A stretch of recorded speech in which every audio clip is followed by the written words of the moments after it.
Data scientist में और data analyst में फर्क क्या है? डेटा साइंटिस्ट मल्टीपल टोपियां पहनता है और डेटा एनालिस्ट सिर्फ एक टोपी पहनता है। नहीं समझ आई? डेटा साइंटिस्ट पहली बात तनख्वाह उसकी सबसे ज्यादा होती है, वो मशीन लर्निंग का माहिर होता है, उसके स्किल्स बिग डेटा टूल्स में होते हैं, मसलन Hadoop एंड Spark। और डेटा साइंटिस्ट जो होता है वो मशीन लर्निंग एल्गोरिथम्स बनाता है, पुराना डेटा देखता है, कंप्यूटर से उसको ट्रेनिंग मॉडल के जरिए से ट्रेन करता है और फ्यूचर की प्रेडिक्शन करता है। और सबसे important skill data warehousing में उसको महारत होती है। अब वापस बात करते हैं डेटा एनालिस्ट के ऊपर। डेटा एनालिस्ट का सबसे पहला काम होता है एसक्यूएल के जरिए से सीक्वल से डेटा उठाता है, एडवांस एक्सेल के जरिए से डेटा को क्लीन करता है या आर या पाइथन के जरिए से क्लीन करता है। फिर जनाब क्लीन करने के बाद उसको विजुअलाइज करता है, विजुअलाइज के लिए टैबलो या पावर बीआई यूज करता है और फिर अपनी इनसाइट्स बताने के लिए इस तरह सामने खड़ा हो जाता है और प्रेजेंटेशन देना शुरू कर देता है। तो मल्टीपल जो टोपियां हैं वो डेटा एनालिस्ट भी पहनता है, लेकिन टोपी पहने बिना आपको बात समझ नहीं आती। బ్రాంచెస్ వచ్చాయండి, లైక్ ఆర్టిఫిషియల్ ఇంటెలిజెన్స్, మళ్ళీ machine learning, data science, AIML, IoT ఇట్లాగ వచ్చాయి.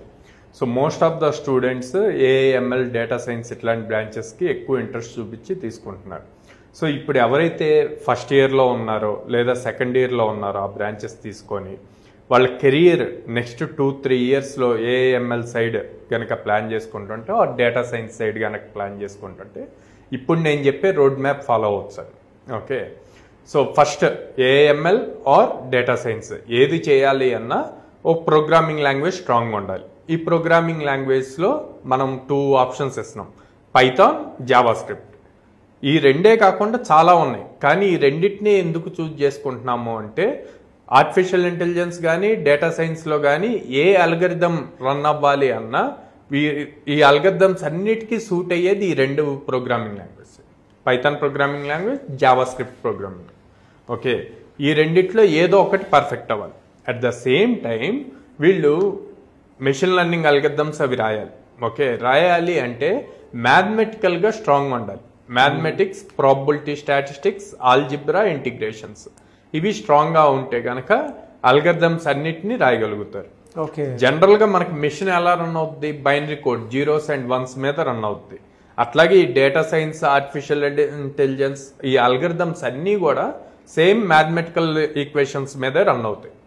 ఎంత ప్రోగ్రామింగ్ లాంగ్వేజ్ స్ట్రాంగ్ ఉన్నా మ్యాథమెటికల్ ఈక్వేషన్స్ స్ట్రాంగ్గా లేకపోతే వాళ్ళు అందులో ది బెస్ట్కి వెళ్ళలేరు అనమాట. సో నేను రీసెంట్గా ఒక కంపెనీ సిఇఓతో మాట్లాడినప్పుడు వాళ్ళు డేటా సైన్స్ రిలేటెడ్ డీల్ చేస్తారు, హెల్త్ ఆర్గనైజేషన్ రిలేటెడ్.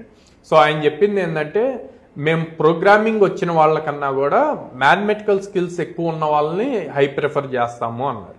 నేను ఎందుకు అని అడిగితే ఆయన చెప్పింది ఏంటంటే మ్యాథమెటికల్ స్కిల్స్ ఉన్న వాళ్ళకి ప్రోగ్రామింగ్ నేర్పించడం ఈజీ, ప్రోగ్రామింగ్ వచ్చిన వాళ్ళకి మ్యాథమెటికల్ స్కిల్స్ నేర్పించడం కష్టం. సో అందుకని ఫస్ట్ నుంచే మనకి ఇప్పుడు ఫస్ట్ ఇయర్లో మ్యాథమెటిక్స్ సబ్జెక్ట్ ఉంటుందండి, M1, MM ఇట్లాగంటారనమాట. సో ఈ సబ్జెక్ట్స్ అసలు ఎందుకు నేర్చుకుంటున్నాం అన్నది క్లారిటీ ఉండదు వాళ్ళకి. సో ఆ సబ్జెక్ట్స్ని ఇప్పటి నుంచే ప్రాపర్గా డేటా సైన్స్కి రిలేటెడ్గా వాళ్ళు నేర్చుకున్న వాటిని డేటా సైన్స్కి రిలేటెడ్గా చూసుకుంటూ నేర్చుకొని నెక్స్ట్ 2 years కూడా వాటిని ప్రాక్టీస్ చేస్తూ ఉంటే కనుక ఈజీగా ఈ డొమైన్లో మంచి డెవలపర్గా అవుతారు. Okay, at the same time so programming language నేర్చుకుంటున్నారు, మ్యాథమెటికల్ స్కిల్స్ నేర్చుకుంటున్నారు, నెక్స్ట్ ఏం చేస్తారు? వీటిని అప్లై చేయాలి. సో చిన్న చిన్న మినీ ప్రాజెక్ట్స్, తర్వాత మేజర్ ప్రాజెక్ట్స్ చేస్తారు. చేసిన వర్క్ మొత్తం ఏ చిన్న ప్రాజెక్ట్ చేసినా, మినీ ప్రాజెక్ట్ అవనండి, మేజర్ ప్రాజెక్ట్ అవనండి, ఆర్ మెషిన్ లెర్నింగ్లో మనకు ఆల్మోస్ట్ 20 అల్గరిథమ్స్ ఉంటాయి. ఆ 20లో 5 or 6 అల్గరిథమ్స్ స్ట్రాంగ్గా నేర్చుకోవాలి. ప్రతి అల్గరిథంకి ఒక ప్రాజెక్ట్ చేయొచ్చు అనమాట. సో ఈ చేసిన ప్రాజెక్ట్స్ అన్నిటిని గిట్హబ్ లో సేవ్ చేయండి రిపాజిటరీస్ గా. సో సేమ్ లింక్స్ ని తీసుకెళ్లి మనం రెజ్యూమ్ లో మెన్షన్ చేస్తాము. సో రెజ్యూమ్ ఆటోమేటిక్ గా హెచ్ఆర్ చూసినప్పుడు ఏ టైప్ ఆఫ్ ప్రాజెక్ట్స్ చేశాము అన్నది లింక్స్ లోకి వెళ్ళి చూస్తారు. అది స్ట్రాంగ్ అడ్వాంటేజ్ అవుతుంది. నెక్స్ట్ ఓకే, 5-6 అల్గరిథమ్స్ స్ట్రాంగ్ గా నేర్చుకున్నాక, ప్రాజెక్ట్స్ బిల్డ్ చేశాక మనకి ఇంటర్న్షాలా అని చెప్పి ఉంది. దాంట్లో ఇంటర్న్షిప్స్ ఆపర్చునిటీస్ ఉంటాయి అన్నమాట. ఆర్ త్రూ లింక్డ్ఇన్ హెచ్ఆర్స్ని కానీ సిఇఓస్, స్టార్టప్ సిఇఓస్ కానీ కనెక్ట్ అయితే మీకు ఇంటర్న్షిప్ ఆపర్చునిటీస్ వస్తాయి.